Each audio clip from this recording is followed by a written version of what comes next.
Time for Monster Monday. Now, this is a film that I reviewed right when it came out back in September. I did a spoiler-free review on this, like an hour after the movie had finished in the theater. I just ran home and did it like usual. But I've been wanting to watch it again. I have not seen it since theaters.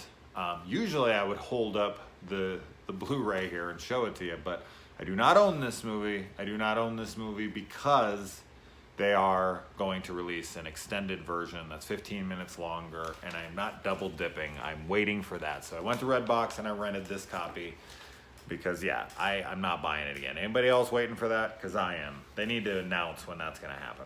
Now, another thing I want to say is that I am not going to talk much about the comparisons between this and the book. I just feel like I want to talk about the movie itself and not worry. Now, that being said, there are going to be some things that I'm just going to have to address purely off of what I wanted to see in the film. So, as I said, I'm not going to sit here and break down like, oh, well, in the book, this happened. You know, they all fucked Beverly.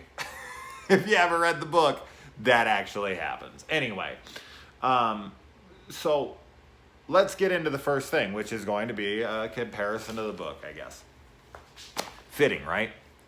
Now, when I first saw the very first trailer, which blew me away, I think it blew everyone away because of the Cary Fukunaga, however the hell you say his name, his departure from this really got me weary. And Andy Muschietti coming in from Mama, I was extremely worried and hesitant because I wasn't the biggest fan of Mama. I'm not against it. It's fine. But I just thought that it was all speculation for me, I suppose, where I feel like Cary doing like True Detective and more dark shit would have, they were opposed to him doing it in this really super dark way because I know that they had conflicting interests and differences of opinions and whatever, and he left the project. And when they hired this guy who didn't have a lot of work to his name, I was like, oh man, they're going and getting a genre director who's gonna just do whatever the studio wants him to do, that kind of thing, which happens a lot, and I got super scared. And then I saw that trailer, and I was like, and we saw that picture too, the Pennywise picture, and a lot of people hated it. I thought it was fine. I didn't love it, but I was like, oh, well, that's a different take. That's cool. Whatever, all right, let's see it in action. When we saw this trailer, I mean, was I alone? Holy shit, man. I was fucking, like, floored by how cool this movie looked. Especially, like, that second trailer when we really got to see stuff. I was stunned. I was sitting there like, wow, I actually can't believe, like, I'm thinking, I actually think I'd rather see this version than Cary's. And which I still believe. I don't know how he would have made it. I'd love to see it in an alternate universe to see if this one's better than his, and see Will Powder as Pennywise as well. But I'm very happy with this, what we got. But yeah, so anyway, as I was going to say, one of the things that I saw from the trailer that was a tad upsetting was Bill's stutter. In the trailer, he didn't have one. And I was worried that he wasn't going to have one because audiences were not going to take to it, or maybe finding a kid actor who was able to pull off a stutter wasn't going to be, feasible or whatever. And when this movie starts, like right off the bat, we get Bill's stutter. And I was like, oh, wow, they're actually going to do it in this movie. Awesome. And I think he killed it. And moving on to the next point here, something that was so crucial to this film's success was its casting choices, because this is an rated R horror film that's not only coming off of an adaptation of a very beloved miniseries, which isn't that good, really, seriously, go back, it's a nostalgic film, but also, it's dark, man. There is some dark shit in this movie and in the book. The book's even darker. I mean, that aforementioned scene I was talking about, but also all sorts of things. And I'm going to get into those things here later on, but there is some dark, dark shit, pretty much the lowest levels that you can get to. So it was such a tough thing for this casting director to pull off. And my God, what an assembly. This is an incredible cast that we got here. Really. I am blown away by everybody. I mean, I don't really have any standouts. Maybe Sophia Lillis as Beverly Marsh. I really like her. And Finn Wolfhard, I think is right, from Stranger Things, as Richie Tozier. And Bill's good too. Everyone's great. I mean, don't get me wrong. Stanley Uris and everybody involved. So Mike Hanlon. And so now, the iconic scene from the original It miniseries is the sewer drain scene. That was the one that everybody remembered, and that was what they used for the marketing here. And the thing that I really enjoy about that scene is the use of lighting on Pennywise and how his eyes are so fucking creepy, but he still has this playful nature to him in order to bring Georgie to him. I could argue, though, that Pennywise is a tad too creepy and that Tim Curry was a little bit more appealing to children in his performance, and that he was just trying to scare the audience, and I feel like a kid would have ran away from that. But I'm not Georgie, I'm not a small kid. It just feels a little too creepy at times, especially that scene, and even Georgie's reaction to it. It's like, okay, I gotta go, is, you know, when they're all laughing together and then he stops and he's like, ugh. I mean, is he trying to get this kid to go away? But I mean, he's an ancient creature. He's an ancient being that he just wants to feed off of children. So obviously, you know, his bedside manner is probably not the greatest. But he definitely does his best. But then also, in addition to that, I just didn't expect, I think what I really knew I was in for a treat, and that we weren't watching a movie that was made by a studio who was trying to pump out a product, was when Pennywise tore Georgie's arm from his body. And Georgie fell backwards and was trying to crawl away with one arm as blood was spewing out into the rainwater, making this huge puddle of water, cloud of blood around him, and then being dragged under, screaming. A child. You don't see child death in movies much, and this is fucking brutal, man. For a child death in a high risk project like this, that's, as I said, that's when I was sitting there like, oh man, I really think we're gonna get something special here. I had already had that kind of belief when I was watching the trailer, but here I was like, oh fuck. And then we started to get the characters and the introductions, and I love that this is set in the 80s, just because I'm an 80s child, so I would understand more references. It would feel more at home for me, I suppose, than the 50s would. So the 80s was a great setting for this. And then we get introduced to all these characters, and man, they're just, the chemistry between everyone, the interactions, the style here, everything is just pitch perfect. This is such a well-made film. This isn't a cash grab. This isn't a knockoff remake. Plus, I just don't consider re-adaptations of novels remakes. They're just re-adaptations. Like, you can't take a book first and then say it's a remake when there's a movie on it. That's like Great Expectations or freaking Romeo and Juliet or whatever. Those are not remakes, okay? When they do 7 Hamlets, that's not a remake, okay? Anyway, but everyone is just incredible. Let's not get too far off track here. I'm kind of rambling, but that's kind of what I do, right? Now, one thing I will say that I'm shocked about with everyone's aversion to CGI in film. Like, look at the Hobbit trilogy. which I'm a big fan of. You guys all know that if you watch my channel enough, but I'm not here to talk about that. But plenty of other things. The Star Wars prequels, so on and so forth. People bitch about CGI like crazy. There's a lot of CGI in this movie. And honestly, I don't really hear much complaint about it. I'm sure it exists, and I'm not going to say it doesn't. You'll probably point me towards some link where there's 1,000 fucking people bitching about it. But it's not prevalent so much that I see it spamming every single article that has anything to do with it. Like, I'm in horror groups, and I'm very, active in those groups. And I don't think I've almost ever seen anyone complain about it. So I'm surprised. Because that painting monster and the hobo, the whatever the hell his name is.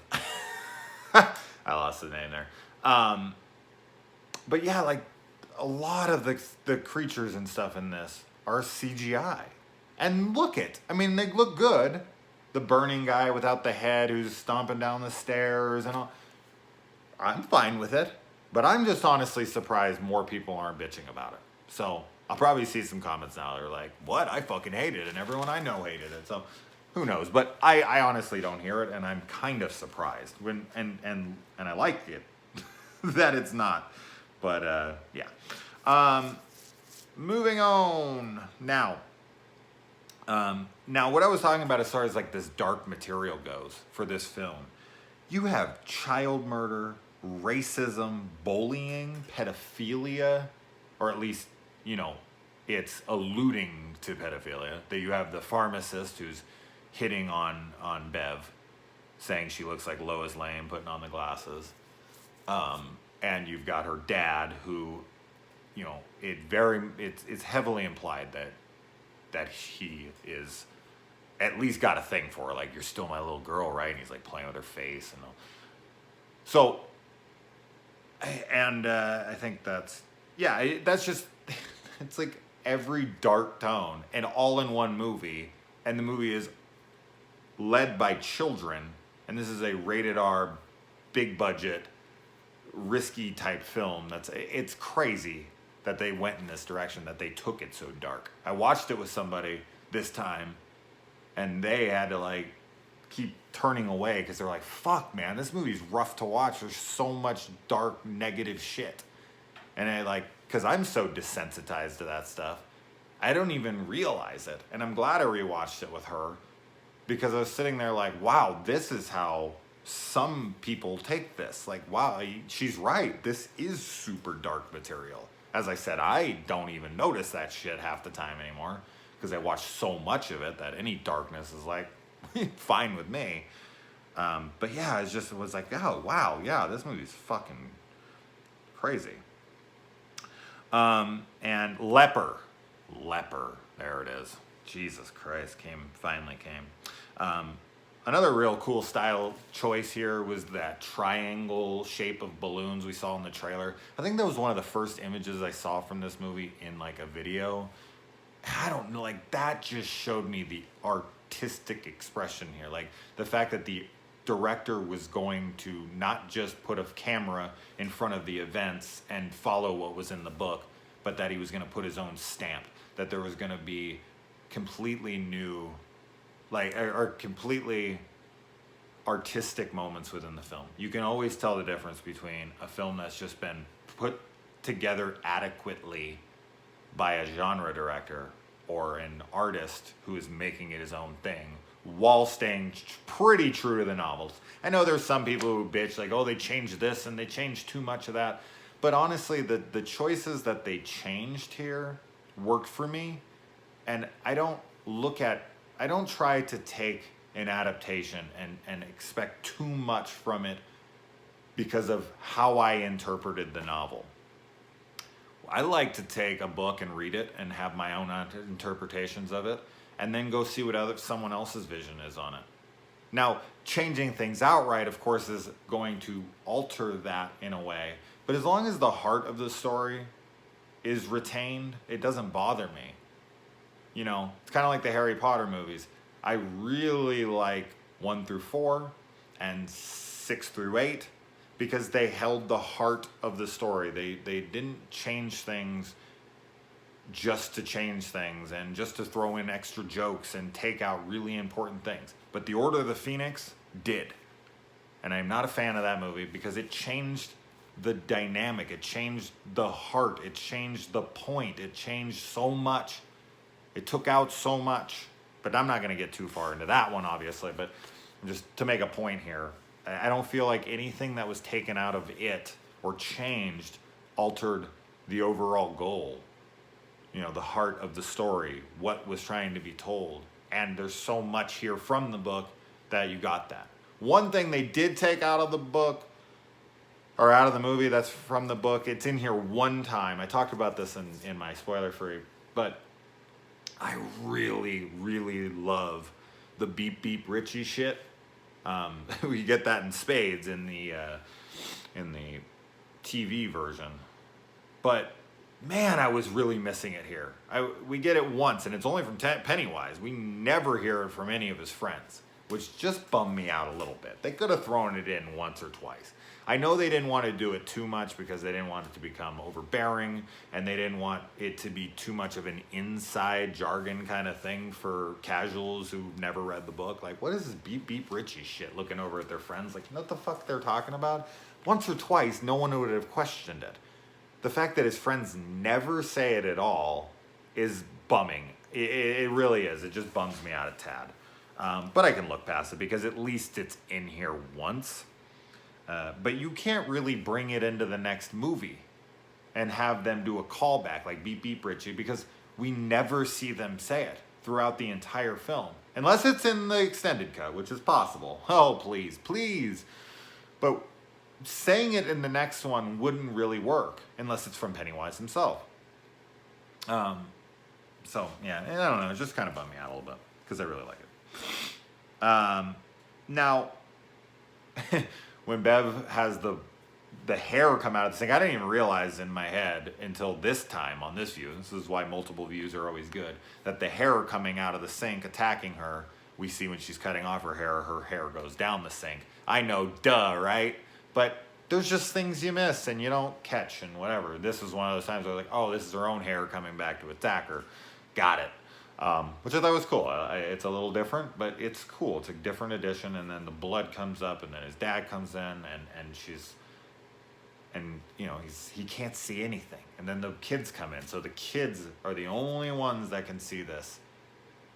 You know, they feel like they're all alone. That how are they going to get the adults to help them if they can't prove anything?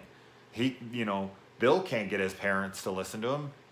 He goes to his dad, and his dad's like, he's fucking gone. I'm done with this. Like, I'm out. And he's just like, I'm alone, I suppose. And all he has is his friends. So they do have to take this on by themselves because none of them can go to their parents. Bev can't go to her parents. Stanley can't go to his. You know, Eddie Casbrack can't go to his. Like, nobody can go to their parents. They're alone in this. And they have to take this on by themselves. And that's really overemphasized in the bloody bathroom scene. Like, once they realize that even when they have proof, they still can't even see it. And so they have to do this. And I love that. I love the way they did that. Also, something that is very close to me and it hit me was, you know, the whole love triangle here between Ben and Bill and Bev, which, yeah, it's just, I had that happen. I had a girl in you know, when I was very young, like high school, early high school, freshman year, 6th grade is when I first saw her. She was a redhead, had short hair, just like Bev in this movie. And she started hanging out with my group of friends, and I was so excited. She was the only girl with us at the time. I got her to come hang out. And I was all about her, and I would write her little poems, and I would think about giving them to her, but I couldn't. And then my buddy and her hit it off, and he knew I was into her, but he started dating her anyway. And it broke my fucking heart. I was in love with that girl. And of course I grew up and I got over it and whatnot, but in this movie, it's the end of the world. But Ben takes it in stride, and I love that. as well. And that's what I ended up doing too. But that was something I feel like a lot of us can relate to. A lot of us have that crush that we never got. You know, a lot of us have what we could see as betrayals from our friends in one instance, and then seeing it from a different perspective as we kind of grow up, however long that may take. Might take a week if you're going through some hardships like this, or years if you're just living a normal life. But for him, you know, to see his friend, fall in love with this girl and her back. I don't know. It just, yeah, it did get to me. So, and another thing that I can absolutely relate to is Eddie Kaspbrak's mother, and how insanely overbearing, which my mother was, and what a hypochondriac. You're going to get hurt on everything, and making him a hypochondriac, you know, in tow. So I had the same thing happen, and I'm still a hypochondriac to this day because of it. So that shit hit me really hard as well. And when he blows up his mom and is like, "This is a fucking gazebo," great line. I totally got that. I totally felt it, and it's great emotion. There's so much like breaking away from you know.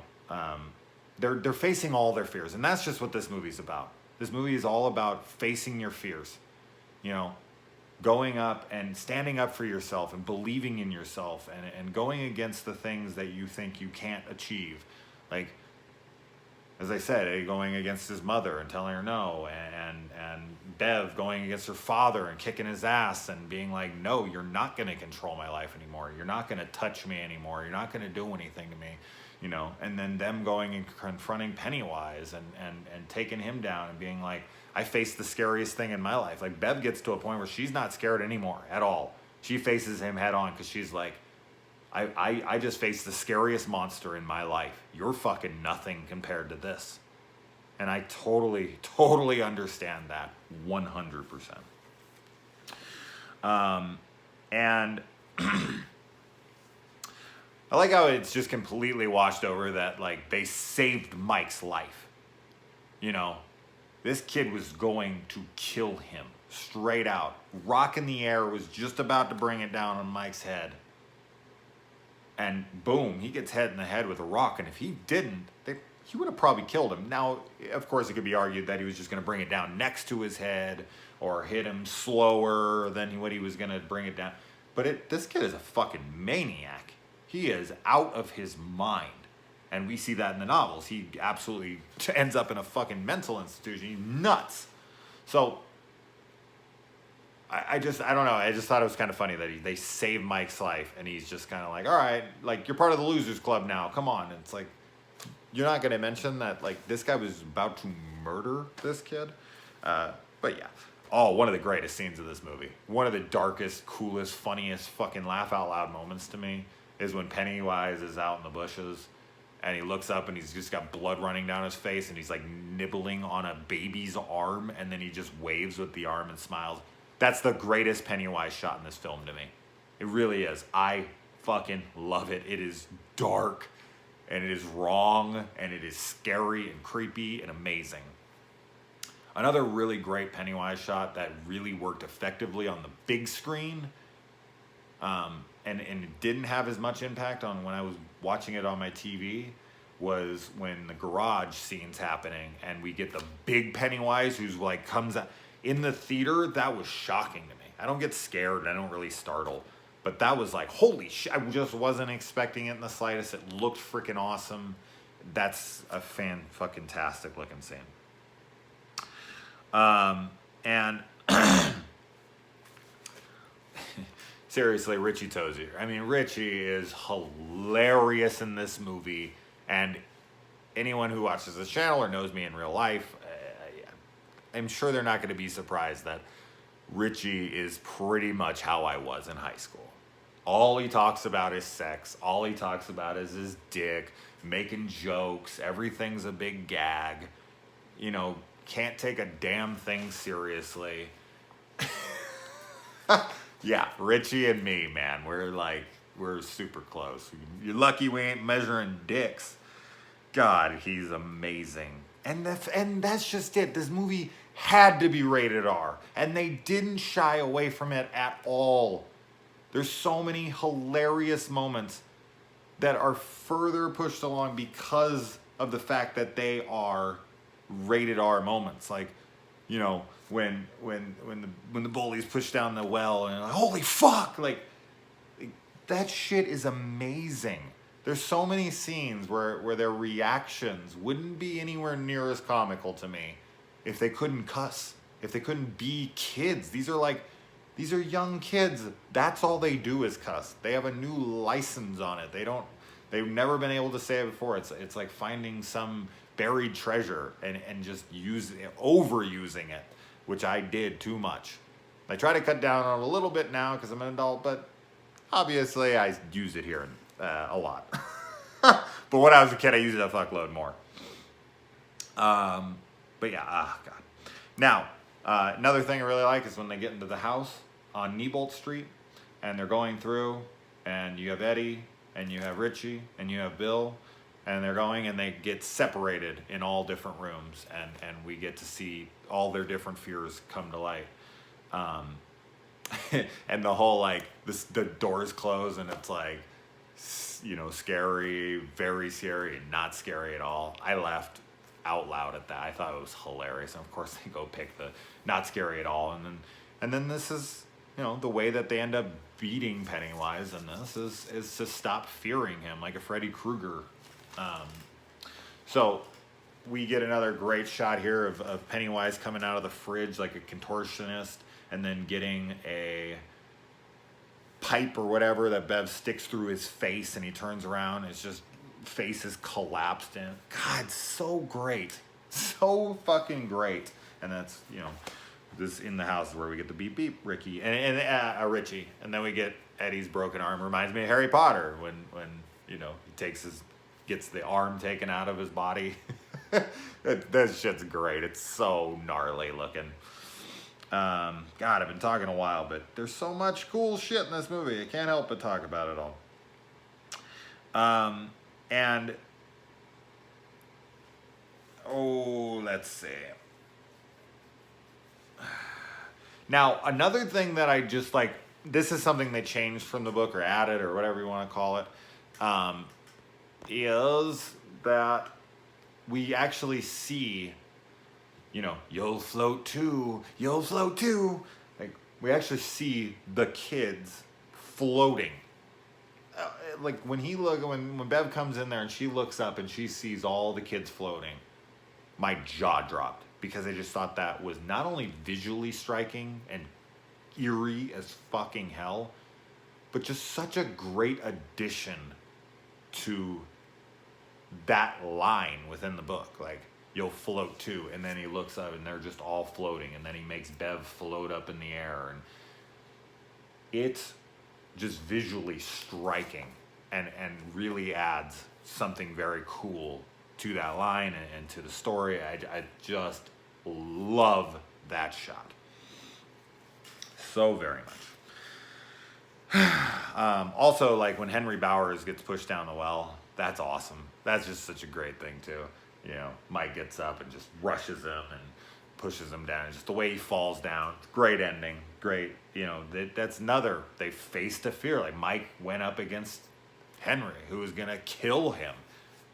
Ben as well. I mean, he was gonna carve his name into his stomach.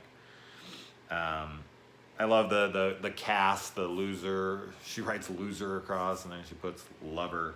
He puts the V in red. It's great. Such a great shot. And then I think the kissing Bev scene, like the Sleeping Beauty waking her up kind of thing, is just kind of the subtle nod to all the kids having to take a turn fucking her, like doing a gangbang on her, which it works in the books. Telling someone is just like, well, and they're like, well, that book sounds terrible. I'm not going to read that. I'm not going to support that kind of shit. And it's like, well, I mean, it's her choice. They're all her age. It's not a big deal. I mean, I guess it is a big deal. But anyway, I think this is their nod to that a little bit. but doing it a little more theatrical and audience friendly, which is a good choice. I mean, of course they weren't going to put that scene in the movie. It just would be too much. It just would be too fucking much for anybody. So yeah. And Bill taking the chance here to kill Georgie. Like, he sees him in front of him, and he actually make that conscious decision. Like, I don't believe in this. And that, in the movie, seems like, oh yeah, cool. But, like, if you think about that in reality, you have to really believe everything you've seen. You have to have this moment where you're absolutely convinced that there is a shape-shifting demon that can make things out of nothing and try to trick your mind so that you take this thing and you shoot your brother who you've been looking for the last year in the fucking head. Even that scene's pretty brutal, because we get to see that kid die again. Like, he gets shot in the head and falls backwards and is just laying there dead for a while and making the audience believe, like, oh shit, did he really just kill his brother? You know, I mean, obviously we pretty much know that it isn't, but there is that moment where it's just like, man, this kid just got shot again. Fuck. This is tough. And then we get the showdown with Pennywise, which I thought was cool. I really liked how that goes down, because he keeps morphing in and out of all their fears, like bouncing back and forth, and each one of them finally really overcoming it. And then he crawls down the sewer and his face like starts to peel away and fall, and then he just like falls and he says fear, and it's a great assembly. Like, I really enjoy it, the way that plays out. It's a good, leave off. And then we get the big group hug, which I guess could be another nod to the scene I was talking about. And then we get the blood promise, the blood brothers, let's cut our hands open, They even talk about the possibility of the AIDS epidemic that's been broken out at that point. But I doubt any of them have HIV. But yeah, and then I love the kiss between Bill and Bev, and she puts her bloody hand on his face and walks away, and she's so pretty. That little girl, man, she is such a beautiful kid. She's gonna be such a beautiful woman, and such great casting. I'm calling it now, though, guys. Jessica Chastain will be cast. I said that day one, just because of her involvement with Mama and this director already, and the fact that it is gonna happen. I'm telling you right now, Jessica Chastain.